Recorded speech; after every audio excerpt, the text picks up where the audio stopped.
मैं राजस्थान से हूँ और मैं आपको बताना चाहता हूँ कि मेरे साथ ये चीज़ स्टार्ट हुई जैसे फ़ियर लगना या फिर क्या बोलते हैं घबराहट होना और एंग्ज़ायटी होना, पैनिक अटैक आना।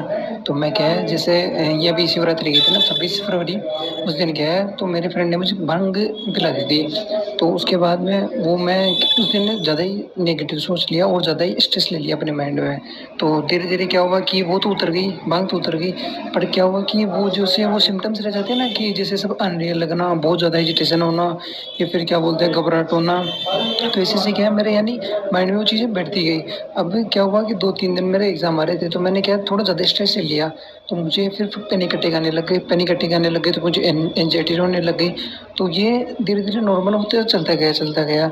बट मुझे उस टाइम ये रियलाइज़ नहीं हुआ कि ये मेरे साथ हो क्या रहा है, क्योंकि जे लाइफ़ में मेरे साथ फर्स्ट बार ये हुआ था।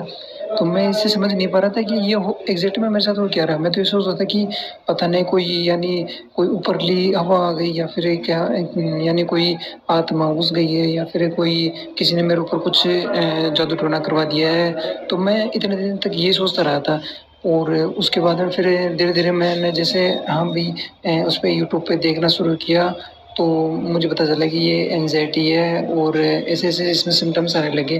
फिर मेरी मुलाकात सर से हुई, तो सर ने मुझे बताया कि ये सिम्पटम्स नॉर्मल है, बट ये क्या है जैसे अपने आप अगर आप अपने ज़्यादा स्ट्रेस लेते हैं या माइंड में अगर एक बारी बैठ जाती है ना, तो क्या है फिर निकलने में इसको टाइम लग जाता है। वो भंग करना चाहता वो तो मेरे पहले उतर गया, जिस दिन ही उसकी तो 1-2 दिन बाद में उतर गया था। बट जो मैंने उस दिन जो मेरे साथ हुआ था ना इंसिडेंट कि मैं इधर-उधर भग रहा हूँ, मैं